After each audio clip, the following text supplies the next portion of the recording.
Good morning, students. This is Umesh Kumar from RK memorial senior secondary school सोजा तोड़पाली। हम लोग पढ़ रहे हैं हमारी क्लास 12 इंग्लिश लिटरेचर का फर्स्ट लेसन जिसका नाम है आई सेल माई ड्रीम। तो ये लेसन का नाम है आई सेल माई ड्रीम। इसको लिखा है गैब्रियल गार्शिया ने। इसके 3 पार्ट हम पढ़ चुके हैं, आज हम पढ़ेंगे इसका चौथा part.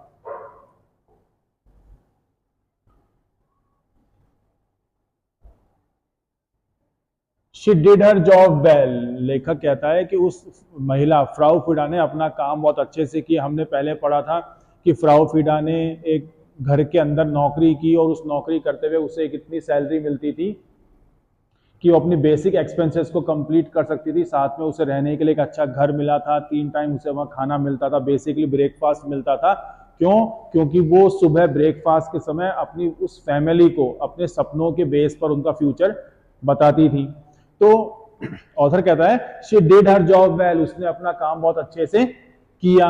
And for a long time means एक लंबे समय के लिए, above all during the war, वो समय जब वहां पे युद्ध चल रहा था 2 देशों के बीच में जहां पर वो रह रही थी। When reality was more sinister than nightmares, और उस समय स्थितियां कैसी थी कि जो वास्तविकता थी, जो वर्तमान उस समय की स्थितियां चल रही थी, वो नाइटमेयर्स मतलब रात के डरावने सपनों से भी ज्यादा डरावनी होती थी।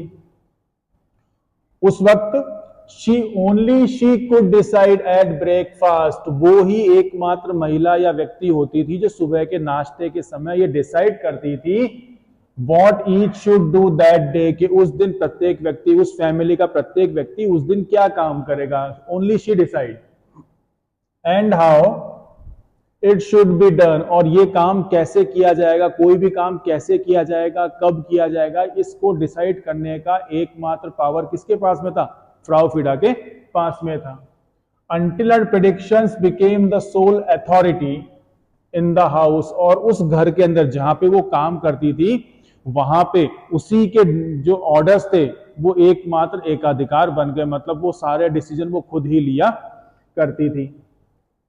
Her control over the family was absolute, absolute मतलब पूरी तरह से, कंप्लीटली उस फैमिली के ऊपर उसका पूरी तरह से अधिकार था। Even the faintest sigh was breathed by her order, यहां तक कि एक छोटी सी सांस भी वो परिवार फ्राउ फिडा से पूछकर ही लेता था। The master of the house, उस घर का जो मालिक था, died at about the time, एक समय पे उसकी मौत हो गई उसके मालिक की। कब हो गई? आई वॉज इन वियना, लेखक कहता है कि जब मैं वियना में ही रह रहा था तभी उस घर के मालिक की डेथ हो गई थी। वो क्या था? वो एक फाइनेंशियल पर्सन था। And had the elegance to leave her a part of state on the condition, और उसने क्या किया? मरने से पहले फ्राउ फिडा के साथ में एक कॉन्ट्रैक्ट किया। उस कॉन्ट्रैक्ट की कंडीशन क्या थी? That she continue dreaming for the family, कि वो लगातार उस परिवार के लिए सपने देखती रहेगी और उनका भविष्य बताती रहेगी। कब तक? Until her dreams came to an end, जब तक कि उसके सपने समाप्त नहीं हो जाते वो उस फैमिली के लिए ही काम करेगी। और इसके अगेंस्ट में, इसके एवज में उस आदमी ने अपनी एस्टेट का एक हिस्सा फ्राउ फिडा को दे दिया।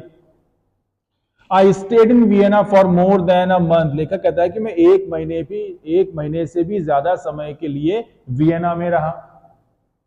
Sharing the stained circumstance of the other students while I waited for the money that never arrived, लेखक कहता है कि मैं लगभग 1 महीने तक वियना में रहा और हर वक्त उस पैसे का मैं इंतजार करता रहता था जो मेरे पास आने वाला था लेकिन कभी आया नहीं। Frau Frida's unexpected and generous visits to the tavern were like feast in our poverty stricken regime, regime मतलब समुदाय, कम्युनिटी। लेखक कहता है कि हमारे पास पैसे नहीं थे और जब कभी भी फ्राउ फिडा हमारे होटल में खाना खाने के लिए आती थी तो वो हमारे लिए पार्टी जैसा दिन होता था। क्यों? क्योंकि जब भी फ्राउ फिडा आती थी तो खाना खाने के बाद में वो खुद का बिल तो पे करती थी लेकिन अपने साथ के लोगों का बिल भी पे कर दिया करती थी। One night in the beery यूरोपिया मतलब बियर के नशे में, एक रात को बियर के नशे में, she whispered in my year with a conviction, एक विचार के साथ में उसने मेरे कानों के अंदर बहुत धीरे से कहा, क्या कहा, दैट परमिनेटेड नो डिले, ऐसी बात कही जिससे वो ज्यादा देर तक अपने पास में रोक कर नहीं रख सकती थी। उसने कहा, I only come to tell you that I dream about you last night, उसने कहा कि पिछली रात को मैंने तुम्हारे बारे में सपना देखा और मैं उस सपने को तुम्हें बताने के लिए यहां पर आज आई हूं। उसने कहा, she said you must leave right away, कि तुम्हें अभी के अभी वियना को छोड़कर यहां से चले जाना चाहिए, and not come back to Vienna for 5 years, और कम से कम 5 सालों तक तुम्हें वापस यहां पे लौट के नहीं आना चाहिए। ये बात फ्राउ फ्रीडा ने ऑथर से कही। Her conviction was so real that I boarded the last train to Rome, लेखक कहता है कि मुझे उसका विचार इतना सच्चा लगा कि मैंने उसी रात को रोम जाने के लिए ट्रेन ले ली। As for me, I was so influenced by what she said that from then I consider myself a survivor of some catastrophic I never experienced। लेखक कहता है कि उसके विचार को सुनने के बाद में जब मैंने ट्रेन से वियना को छोड़ा तो लेखक कहता है कि मुझे ऐसा लगा कि जैसे मैंने अपने आप को किसी संकट में से, मुसीबत में से बाहर निकाला है। I still have not return to Vienna, और लेखक कहता है कि उसके बाद में अभी तक मैं वापस वियना नहीं गया हूं। Before the disaster in Havana, Havana में हुए इस विनाश से पहले, I had seen Frau Frieda in Barcelona in so unexpected and furious a way that it seem a mystery to me. लेखक कहता है कि जब वो एक्सीडेंट हुआ ना हवाना में, तो उस हवाना में होने वाले एक्सीडेंट से पहले भी लेखक कहता है कि मैं फ्राउ फ्रीडा से एक और बार मिल चुका था बार्सिलोना में।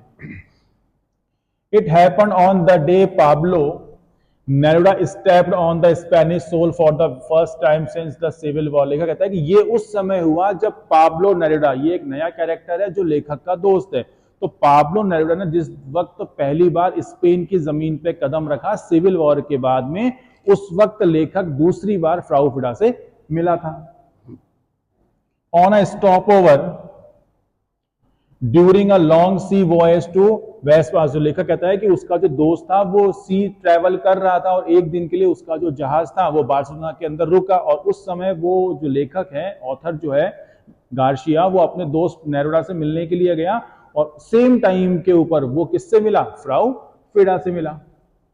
ही spent a morning with us hunting a big game in the second hand book stores. लेकर कहता है कि वो और उसका दोस्त दोनों मिलकर सेकेंड हैंड बुक के मार्केट में कुछ किताबें ढूंढने के लिए गए। And Potter he brought an old dried out volume with a torn binding for which he paid what would have been his salary for 2 months at the consulate in Rangoon. लेखक कहता है कि उसका जो दोस्त था रंगून के consulate के अंदर काम करता था, उसने वहां से एक बुक खरीदी और उस बुक की कीमत इतनी थी जितनी उसे 2 महीने की सैलरी मिलती थी। He moved through the crowd like an invalid elephant। लेखक कहता है कि वो था ना, अपने क्या बोलते हैं, पाब्लो नेरुडा, वो एक मदमस्त पागल हाथी की तरह उस भीड़ के अंदर चल रहा था। With a child curiosity in the inner working of each thing he saw, और वो जो हर वो चीज वहां देखता था उसको देखकर उसके अंदर बच्चों जैसी जिज्ञासा पैदा होती थी। For the world appeared to him as an immense wind-up toy with which life invented itself। और उसे लगता था कि उसके सामने जो था ना वो पूरा संसार एक खिलौने के समान था, एक ऐसा खिलौना जिसके अंदर जीवन आ गया, मतलब खिलौना जिंदा हो गया। तो ये आपके लेसन का एक पार्ट था, जो चौथा पार्ट आज हमने पढ़ा। इसका जो बचा हुआ पार्ट है वो हम अगले वीडियो के अंदर देखेंगे। Thank you.